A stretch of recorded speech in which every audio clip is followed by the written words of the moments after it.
Hi, I'm Keith Weiner, CEO of Monetary Metals and President of Gold Standard Institute USA. Today I want to talk about the dollar. Many people use the term fiat to describe the dollar, and that's true. Fiat means force, and the dollar is only accepted because of the force wielded by the US government. There's another aspect of the dollar, though, that I think is more important economically, which is that the dollar is irredeemable. So what do we mean by irredeemable? Well, if we compare to the pre-1933 era, when the dollar was redeemable, what did that mean? That meant that anybody with a $20 bill could come into any branch of the Federal Reserve Bank and redeem it by trading the paper across the counter and getting back a 1-ounce gold coin. In 1933, of course, as we all know, President Roosevelt suspended redeemability for US citizens. In fact, he made it illegal. It was a crime punishable by prison for possession of gold for US citizens, but continued the policy of allowing foreign central banks to redeem dollars for gold. Although he revalued the dollar at $35 an ounce, or devalued the dollar and increased the value of gold relative to the dollar.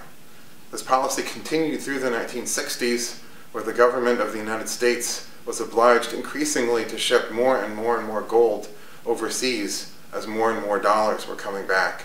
By 1971, this had reached a crisis level where gold was leaving at a rate of about 100 tons a day. Since at that point the United States government had about 8,000 tons, there was about 80 days remaining before the US government would have been completely cleaned out of gold. And so in 1971, President Nixon, quote-unquote, closed the gold window, and as he said, temporarily. Of course, it wasn't temporary, it was permanent. And what this did was now it made the dollar completely irredeemable worldwide. The first consequence of this is that there's no longer a fixed redemption price of dollars for gold. The dollar price of gold can change, and of course does change, and now there's an entire industry of prognosticators predicting whether gold will be $1,700 an ounce in a year, or $2,500 an ounce, or $30,000 an ounce. Who knows? More importantly, an irredeemable currency is itself a debt instrument with no way of ever repaying.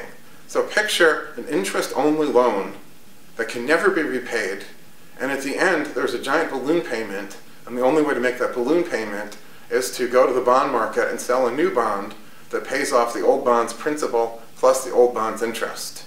And so today that is exactly the game that every debtor must play, is they go and sell new debt to pay off the old debt. And this means, and this is the unfortunate consequence, this means that today the debt is rising exponentially.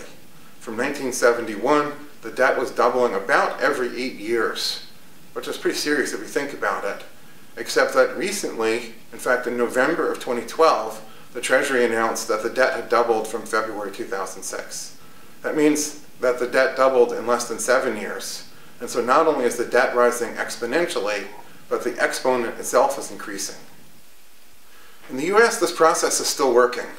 There's still a strong buyer for US Treasury bonds.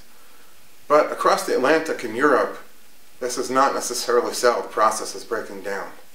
Particularly in Greece, but also in Portugal and Spain and beginning in Italy now, the process is beginning to collapse. They cannot sell their bonds any longer, certainly not in Greece.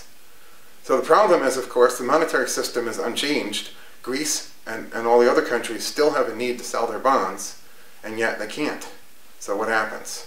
Well, to the rest of Europe, Greece's debts, Greece's bonds are assets. So if Greece were to default on these assets, the rest of Europe has a giant hole in their balance sheet.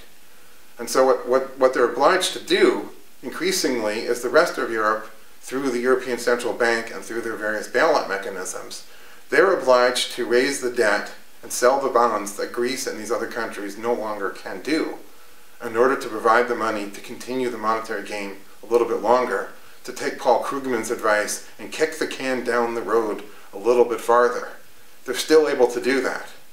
The challenge is that the debt burden is still rising exponentially, and one by one, these countries that are able to participate in bailing out Greece and Spain and Portugal are themselves going to find that their bond markets close, their bond markets fail, and now they themselves are in need of a bailout.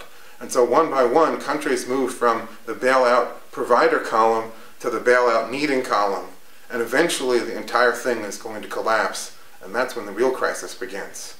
The only two things we can say for certain are, one, dreadful losses are coming, and number two, the timing is uncertain, but I think drawing closer.